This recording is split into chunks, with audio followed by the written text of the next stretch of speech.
Hey, how's it going? So today I'm not doing a video like I normally do. That's on like a review. Although I will talk about Once Upon a Time in Hollywood.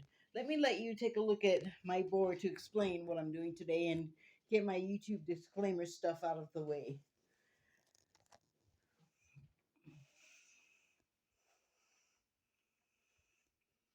Oh, I guess I could talk while that's happening. So I have not started my soundtrack yet, but I will. First, I'm going to show you the set list, and then you can find the names of these bands yourself because I didn't. I did not do that because ah, you, the viewer, most certainly can. All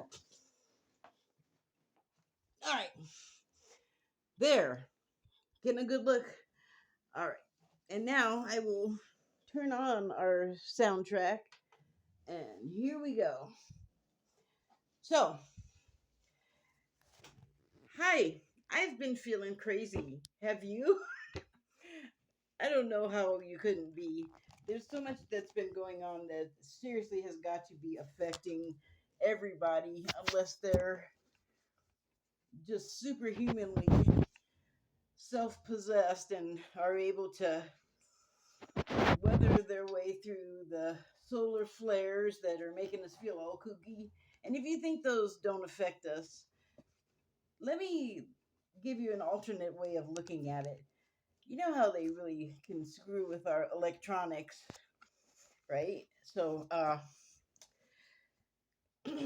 we humans have water and electricity and minerals and God knows what else. There's probably some form of magnetism that exists inside our bodies, and that I believe is why we are so affected by the solar flares. And maybe because we get so lost in the idea that it's messing with our computer or our phone service or that type of thing, that we're not really noticing that it's kind of doing a number on us too. And also, while that's been going on, we have the war, and that stirs up so much emotion.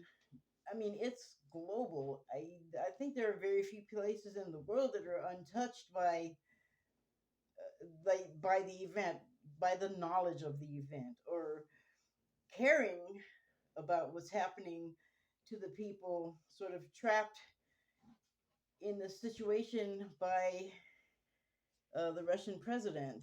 Um, there's a lot. Like, the people are having a lot of feelings, and I think, well, I feel like we're all getting a taste of that. Like, we're feeling each other's stuff, and it's making us act weird and crazy. Like the Karen phenomenon, or phenomena, because there's not just one, just popping up all over in different forms, I think is a symptom. And also, the yep, the Will Smith slap. Gonna have to talk about it, I guess. That was unusual. That was. I mean, I'm not even talking about like what was right or wrong about it. That's been well discussed to death. But just like what possessed him to jump up out of his seat on stage and go up and smack the guy and then scream and cuss at him.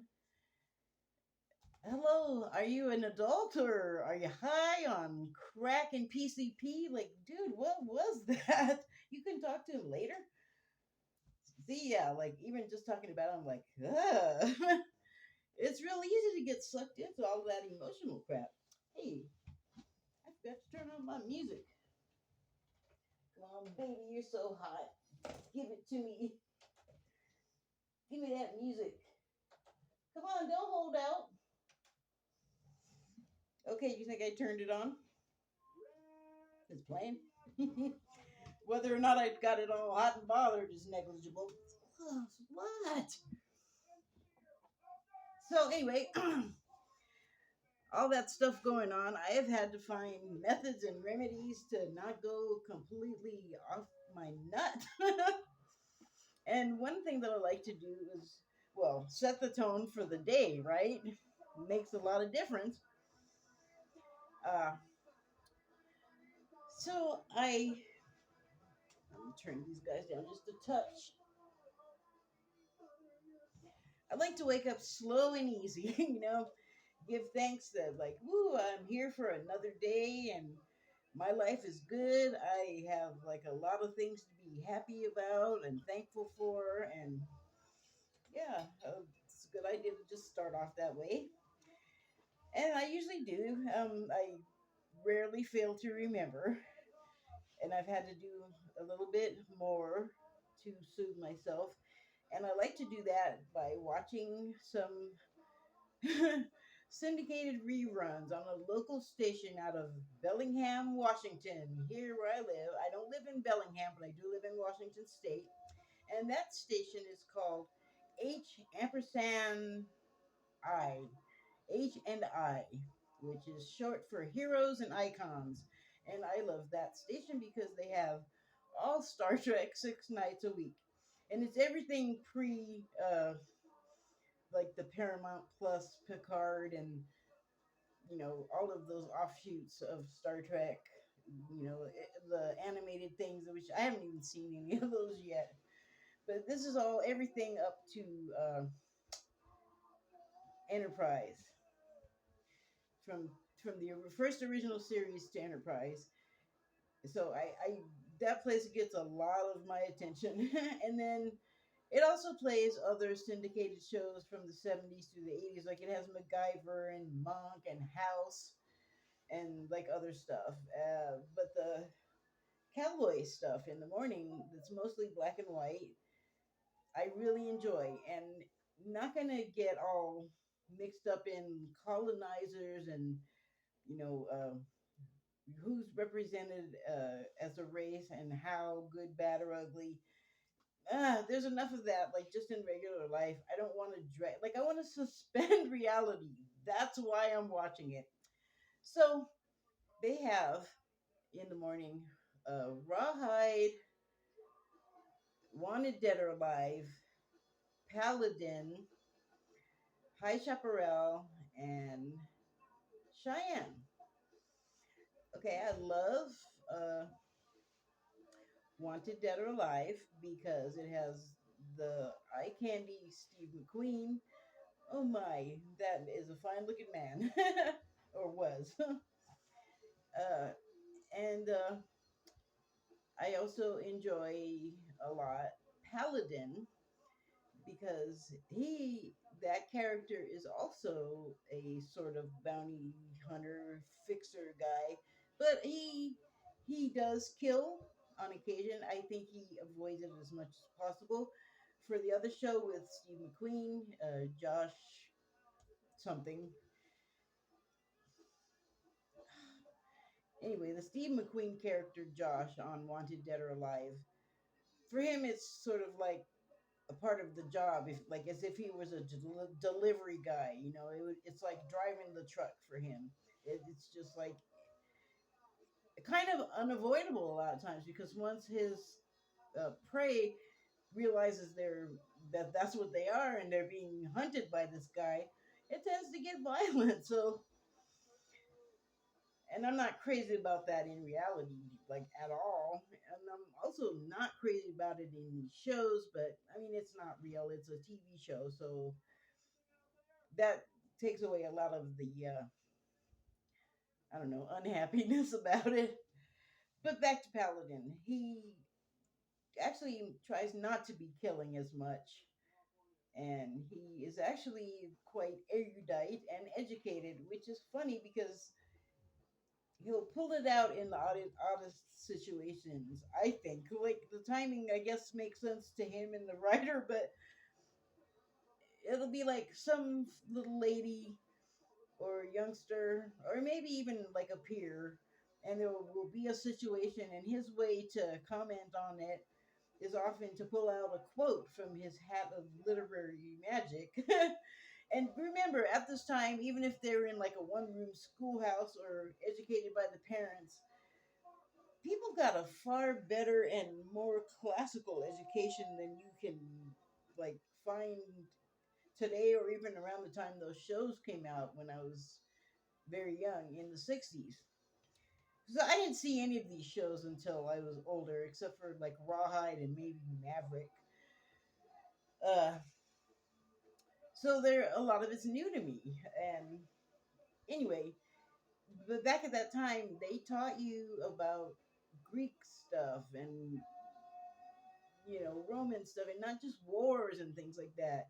You learned about Homer and the Socrates and authors and art, and you taught languages, and you learned how to play piano, or there wasn't a whole lot else to do besides chores and entertain yourself, and I guess that was a form of entertainment in a way. It certainly must have filled the time. Um, so uh, that's basically Paladin. He thinks his way through situations more than violence. But I gotta tell you, it's a funny thing, and it goes along with something I've mentioned before in my other videos, and it also has to do with well, the next show I'm going to talk about, which is Cheyenne. Uh, so I will wait on that point until I talk about Cheyenne, and which I will do now. So Cheyenne is a show about I guess a wanderer. He's not like unemployed. He starts out as a scout for the army, and it's after Custer's been killed. Just to give you some like temporal context. Um, but he is this very tall, very fit, like broad shoulders, and he's a good like head and a half taller than just about everybody that he comes across on in the show, in the cast, in the script, whatever. He's like a big tall guy, but he's very even tempered and I would say wise in a way that he fools people, I guess, into thinking that he's not intelligent. But I think the people that I see him mainly having problems with are the ladies. And this is just a speculation on my part, but back then you were either married off or like it just wasn't appropriate to you for you to be uh, very flirty or casual with men, and certainly not to well it just wasn't a good look. Like it just society was like, no, you're this or you're that. But if you like look at a guy and show that he has some sort of appeal to you, and it's not somebody you're going to marry, then next thing you know, you're a Jezebel and a floozy and looked down upon. Not to say that there weren't women that were just like, I am attracted to this guy and I'm going to let him know and screw all these other people. It's just that it didn't go over. It didn't go over well. And so it was a constraint. And so you have these women that see this big hunk of man meat, kind of like really handsome and had all of the things that a lot of heterosexual women find intriguing. um, but as I said, it wasn't cool to just be all slobbering over some guy or being married already and finding yourself like, whoa, I'm really attracted to him, but I can't do anything about it without looking really bad. And so I think it came out as like irritation and there's just people getting mad at him a lot, like women. And I'm thinking of this one particular scene that he was having a conversation with this woman, and he missed something she said, or she didn't like something he said, or something like that. And she sort of alluded to the idea that he was a dodo, a dummy. And his reply was, "Oh, I'm sorry, ma'am. What did I miss?" And that's paraphrasing, but it's essentially what he said. And that's not something a dodo or a dummy would say. That's kind of clever, like a little more than clever, even. It just sort of reveals to the viewer that, or the woman, like, still waters run deep with this guy, and you're hot and bothered. So, yeah, anyway, that's just what I think. I don't know if it's right, but he goes through, and he's like a good shot, and with his gun, with his shooting irons. And he does get into shooting matches a lot because it's the frontier and everybody and their dog had a gun, and actually life was kind of cheap some in some sectors of society. And he would also have a lot of fist fights. So here's what I was gonna say about both Paladin and Cheyenne. I have this thing which I've talked about in my other videos about fight choreography and how it looks good or not. And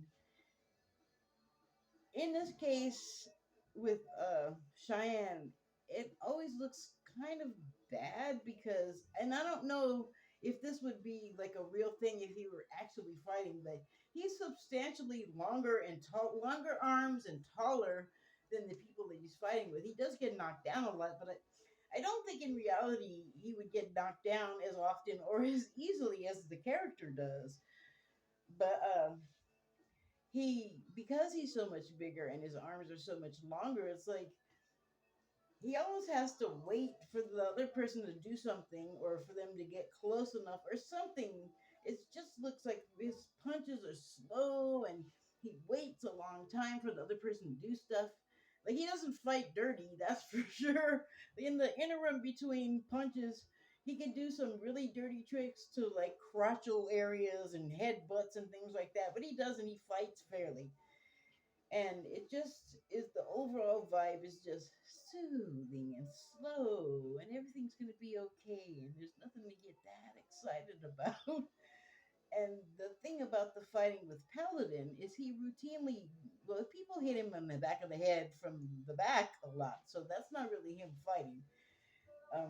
But he doesn't fight that much. He's the actor that played him, Richard Boone. He was already pretty old. I mean, he was edging up to getting elderly at the point that the show was had him, and so that's probably also why they didn't have him fighting a lot. Just his actual IRL body not up to like high level fisticuffs, and he probably like never fought.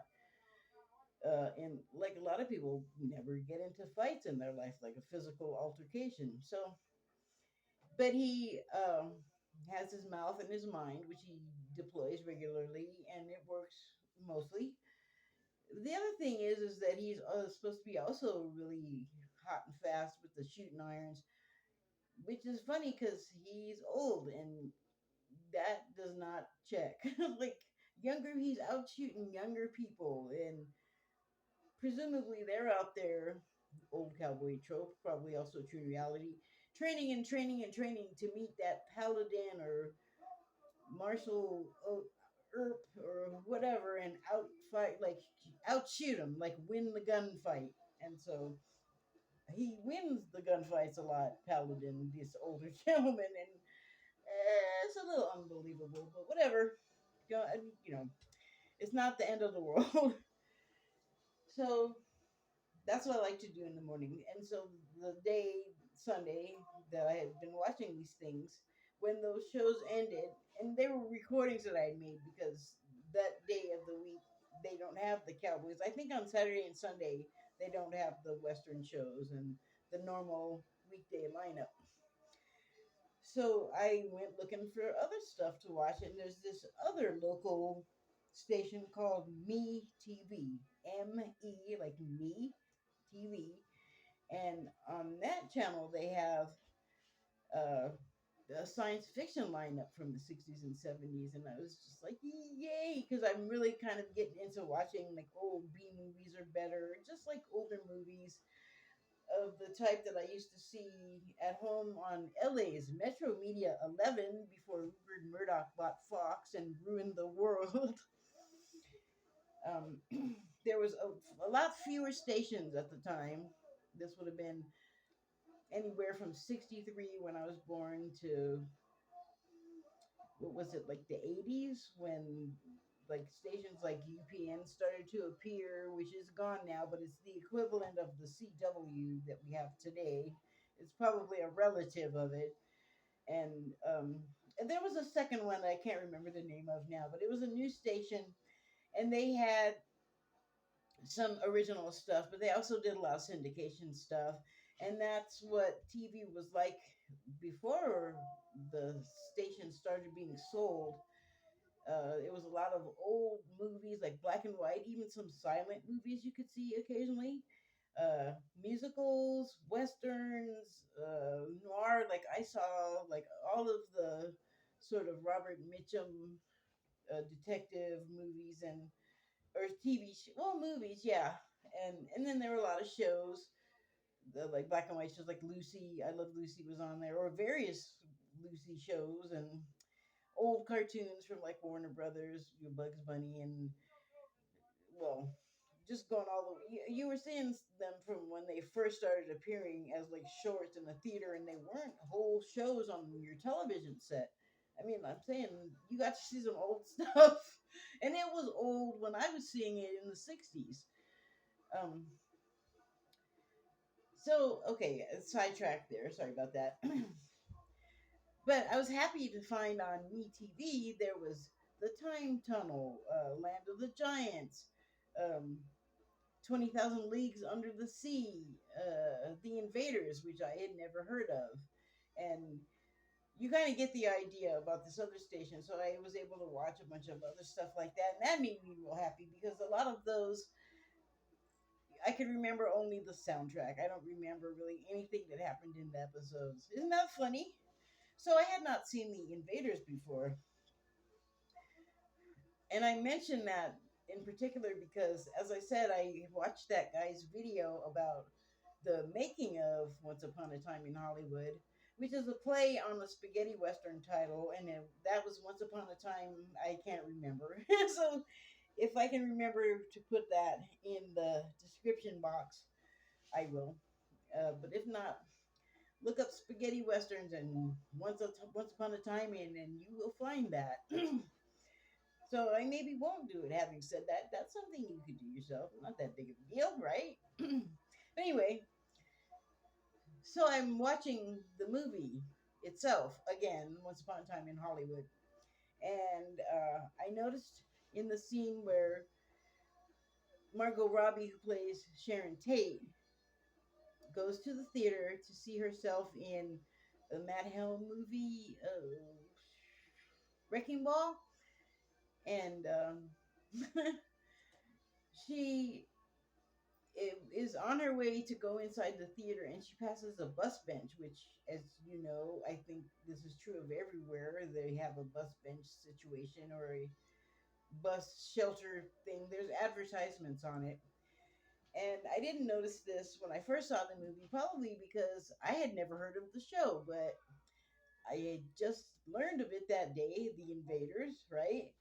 And she's going around through Westwood, which is West Los Angeles, a neighborhood in West Los Angeles, to the Bruin movie theater to see herself in this movie.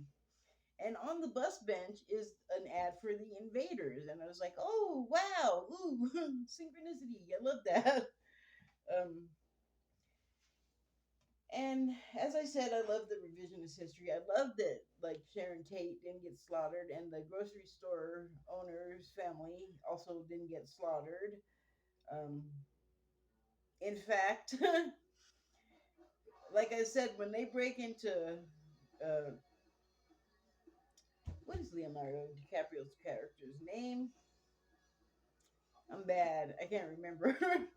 But it was his house where Rick was there, and he had his dog there feeding his. Was it his? Now I'm confused because why would there be Rick's dog's food at the house of Leonardo DiCaprio's character? I don't know. It's something I'm mixing up and confusing. But like I said, Steve McQueen's there feeding his dog. In the back room is Leonardo DiCaprio's new wife sleeping. And Leonardo DiCaprio is in the backyard on a float in the pool with headphones on, rehearsing. So he can't really hear anything. So he doesn't hear the bedlam break out in the house when these Manson teenager family members try to attack Rick, and he basically slaughters or really hurts him. And he's high as and he's like laughing and talking to him, and That's freaking them out. They're like, why is he laughing? Like, he should be scared. We're supposed to be scaring this guy. And they finally decide to attack. Well, Rick's got a dog, as I mentioned, and the dog is there. The dog is a pitty, a big pitty, and it's very well trained. He just can make a face and a little hoot sound or snap his fingers or point.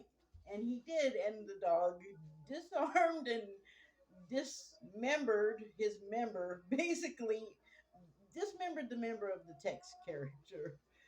And he's screaming and yelling, and he's like trying to raise his gun, and the dog's like biting his hand with the gun. He's just getting him all over. And then somebody else comes and starts attacking him. Well, he's fighting another one because there's like Rick and I think three, or not Rick, Tex and three girls just show up, and three walk in the front door, and then all of a sudden another one walks in the back door, and he stops fighting over here and turns around and sees her and just whoop, and the dog just is on her, like off of the other guy, and he's like, oh, I'm bitten to death. Like, I ain't doing nothing anymore but being in pain. And the dog just goes off on this girl, and she gets away, and she almost hurts the dog, which of course pisses Rick off, and so he ends up bashing her brains out. There's no other way to put it, but kind of all over the room. And I mean, maybe I'm sick, but it was hella funny, and it was the thing that just like, oh god, I feel better again. Like, I guess whatever was bothering me, the amorphous sort of vagaries of anxiety that I was feeling, got their ass kicked. Their figurative or their symbolic ass kicked. I don't know, but after that scene, I felt good. I felt so much better, and I just enjoyed the movie. I enjoyed Rick going to Spawn Ranch and like kicking ass on those idiots for poking a hole in his tire because he discovered this guy that he was a friend of, that he knew for so long, or he had known for working on the ranch as a stuntman, because it's where they filmed a lot of westerns. Um, and it was somebody that he had a fondness for, and so he goes in there. He finds out the guy is blind. There are literally rats in the house eating food left on the plates, and there's food left everywhere, empty packages. It's just terrible. And so he goes in, and even though the little girl's telling him not to, and then everybody's watching him because they either want to recruit him or kill him, and they're starting to see that he ain't going to be a recruit because he's like telling this little girl, well, it's screen door, and you are not going to stop me from going in and seeing my friend, especially now you told me he's blind. I guess he wasn't blind before, so yeah, it was like, what the F? And he goes in there, and the guy basically explains how his life has been. And to me, it sounded like he was being held hostage and placated to shut up and let these people live there for free and do whatever they were going to do. Um, and so I think what Rick did was, assure him that he was going to like take care of the situation and make things go a little bit better for him. And the family members of the, I guess, they said he was napping Manson, so somehow he didn't hear all the commotion and all of his people running around getting frantic because here's this like old guy in Hawaii shirt, you know, not gonna be a easy recruit or any recruit at all. He kicked some more butt, and it was just good because even though they went to prison, they were still like, yeah, yeah, yeah, singing their weird little songs and just being brainwashed and crazy. And considering what they went and did, it was pretty hard to sit there and look at them. And I didn't know those people personally or anything. It was just foul and disgusting. And, I took an emotional hit from the real situation because those things happened not far from my house. Those people were around right near where I was living in Hollywood, like just being there on the scene and hanging out, along with a bunch of other weird, like serial killers and things. Coincident, coinciding at the time. Hollywood is a weird place. It's kind of not safe. But yeah, that helped me a lot. So that ended, and still pretty much of day and evening left, so I turned to something else and found a documentary about A&M Records. And I believe it's called The Story of Mr. A and Mr. M. And I didn't know that Mr. A was Herb Alpert. And the other guy is, like they said, business guy, and so I haven't had no reason to know who he was. Mr. Moss, I can tell you that about him. But he ran the business side. He was like the administrator, the executive, whatever. But A&M Records has a catalog of like really great music.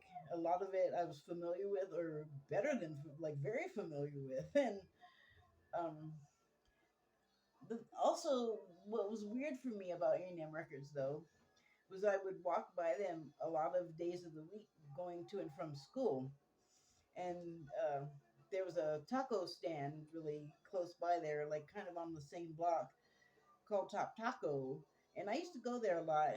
Well, not a lot, but I had been there and gotten tacos. And there was a guy that worked there named Top Jimmy, and he had a band in Hollywood called Top Jimmy and the Rhythm Pigs. And I got to know him later when I was out just hanging out in clubs or my band was playing or whatever. And it was just like a fun sort of thing to reminisce about. But here's the other thing about the A&M Records. When I would be passing by it on foot, I always felt this feeling of like, okay, you need to move it along, hurry up. And it wasn't like I was like, I gotta hurry up and get out of here. That was not the feeling. It was definitely the feeling of you're not wanted here, move along, get off of this space. And over the course of the documentary, I found out that A&M Records sits on what used to be the property of Charlie Chaplin. And the building itself is only part of it. The property was acres and acres and acres, so it was blocks and blocks around it that were formerly the property of Charlie Chaplin. But A&M Records itself only sits on like maybe a 4 block square, big long blocks, but still not the entirety of what the Chaplin property was. But they still like kept the name and memorialized the studio. And I think that it was something that was pre-existing when they bought the land, and they kept it and maintained it, and it got like the Hollywood treatment. So haunted. That's what I'm getting at. The guy said, yes, it was definitely Charlie Chaplin's property, and there's definitely some ghosts around here. And that kind of explains to me what I was feeling like funky and weird whenever I was around it, because I didn't know anybody that worked at A&M. There was no reason for me to feel like I was feeling. But after I heard that, I was like, oh, well, that kind of explains it. That would make me have a feeling of move along, move along. Um, I don't know how he felt about black people. I don't. It could be just like we don't really like living people, which is the case with a lot of dead that stay around, according to Amy Allen of the Dead Files. Woo, let me take a drink, blah, blah, blah.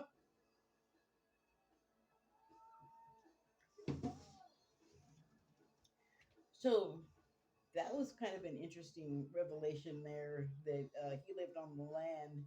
And it really, I hadn't thought about it in forever. I haven't lived in LA in like 30 years now, but between watching that video that the guy made about the making of Once Upon a Time in Hollywood, and then that movie itself, and seeing that they had restored it back to the time period that they're in the movie of the 70s, which also made me homesick because the last time I was there, oh, oops, probably like 20 years ago, everything looked different. A lot of stuff that you would think they wouldn't have taken out did get taken out. It was gone. Like the whole look of the place was different. The whole vibe of the place was different. It felt weird. I don't think I liked it.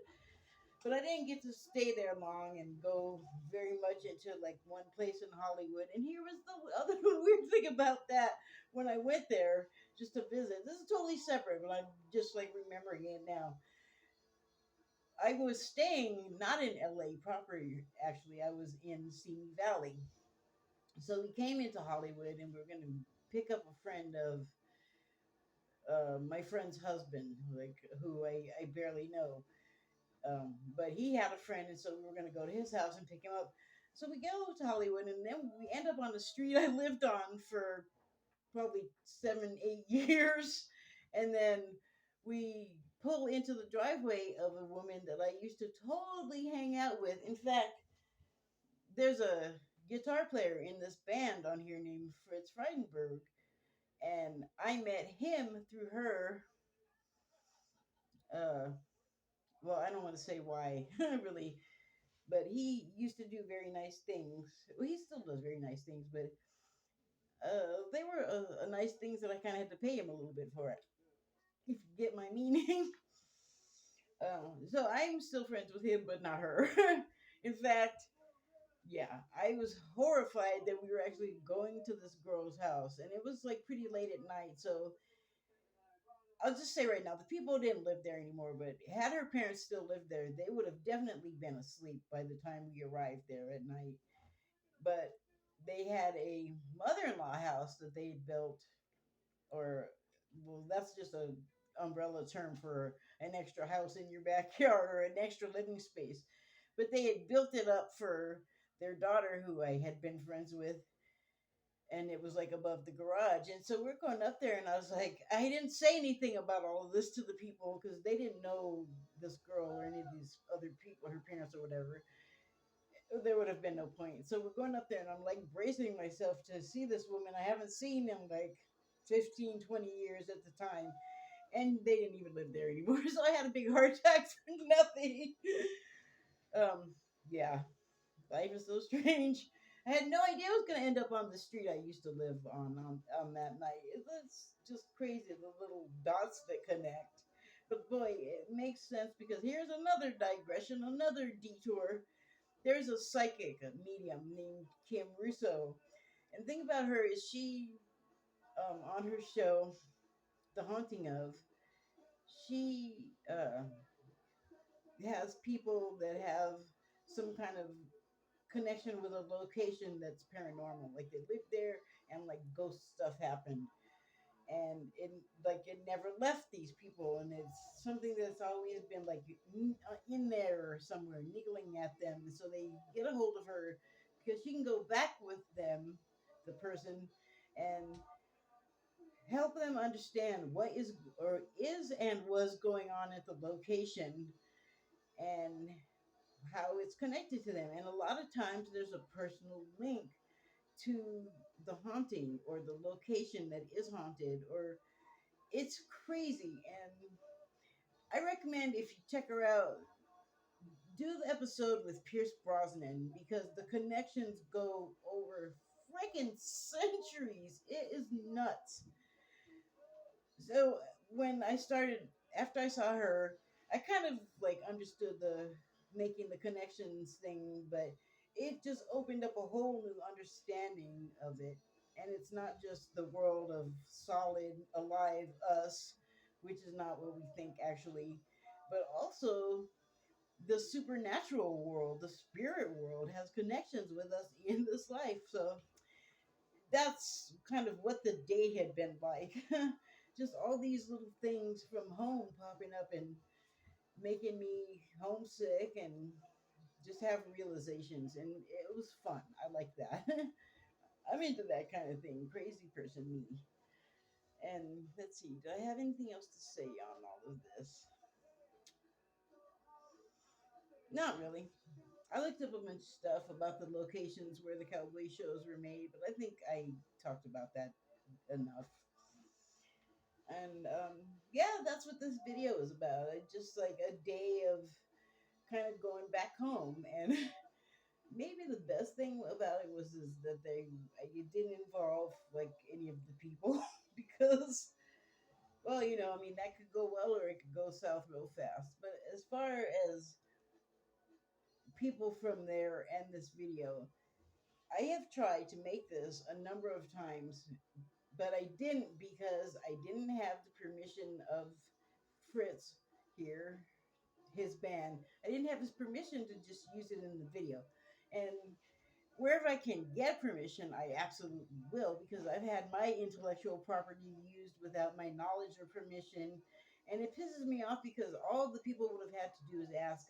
Not that I would turn down money, but I wouldn't be asking for it.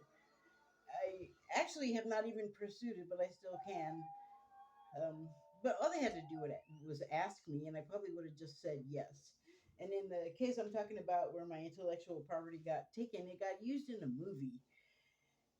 There were two, there was I wrote songs in this particular band, music and lyrics. I wrote four out of seven on this EP that we put out. And one of them I wrote only music for, and another, our drummer wrote lyrics. And so there was another, our bass player wrote two songs and lyric all together himself. So in this movie, the probability is good that they used a song of mine. But even if they didn't, our performance was in the movie, and our singer, who was a novelty at the time because he was 11 when we started and I was 15 when we started. We were only together for 8 months, so I was 16 by the time we ended, and I think he was still 11. But yeah, we weren't together very long. We were like a flash in the pan if there ever was one. And we all still enjoy a certain amount of celebrity, and we do have our people that like our band, and one of which is Fritz. And so I hadn't lived there, like I said, for years, and he contacted me on Facebook, and we talked, and we had been talking actually for a little while, but he, you know, bothered to make the effort to ask me if they could play my songs, and I was yes. I was very happy, very honored. And I was like, yeah, just make sure it's one that I wrote because I don't want to be telling you it's okay to play like the other guy's songs. You would need to talk to him. And he's like, no, no, no, I want to play your music. And I was like, I love you so much. And he said, okay, you can use our songs. Just, make sure you talk us up. And I was like, oh my God, totally. I would have done that anyway. So here's the talking up, along with talking up I did in the beginning. You can kind of hear it in the background. I know it's not like it's not on the video's not to be about this CD, okay? It's about what I'm talking about. But it's good that it's in the background. It makes me feel good. And so that day, I had asked him a while ago if I could do it, and then I went to do it. Like as I said, I've had to try to do this multiple times. This is actually the third try today, so that makes 12 times I've tried to do this thing. But I went to do it, and I was like, "Oh my God, what happened to the set list sheet?" So I had to call him up and ask him if he could send me the set list again. And then he had something come up that kept him busy for a few weeks at least. I wasn't really counting because I figured he got busy and he'd get back to me. Um, and he did on the same Sunday, like 2 days ago, 3 days ago now. And he, like I said, had been preoccupied with like sort of an emergency situation, but he turned up that day when everything was like going rosy to send me the PDF with the set list. So I finally had like everything I needed to complete. And well, there's like 25 songs, and we're only on number 17. How are we doing on time? Okay, that's a little long or a lot long. I'm gonna wrap it up here. Uh, I feel like I might be forgetting something. Well, if I am, that's unfortunate. But I talked a lot, and I don't know. I guess the last thing I'd like to say is because of how we've all been feeling for whatever reason. Because even before the stuff I talked about came along, everybody had stuff anyway. Like I don't think I need to explain that. We all encounter things or have to deal with things, or in our life, and like everything doesn't always come up roses. Like sometimes stuff's crappy and hard. So yeah,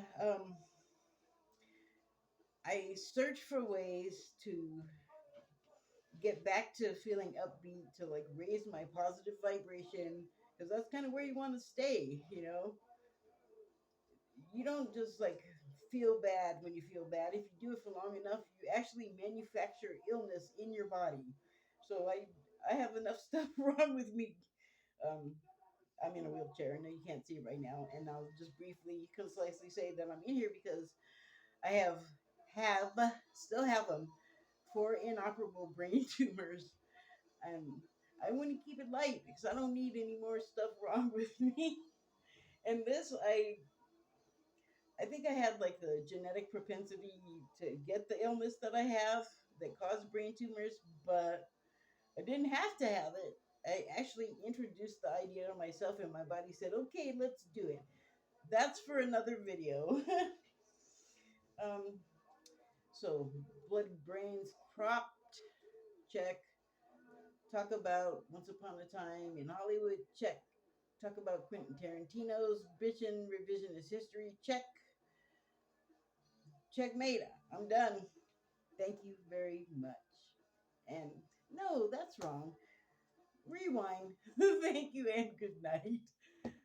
Silly. Can I just say I had not smoked pot for 4 days? That might be what's wrong. Okay. Have yourself a good one. Bye bye.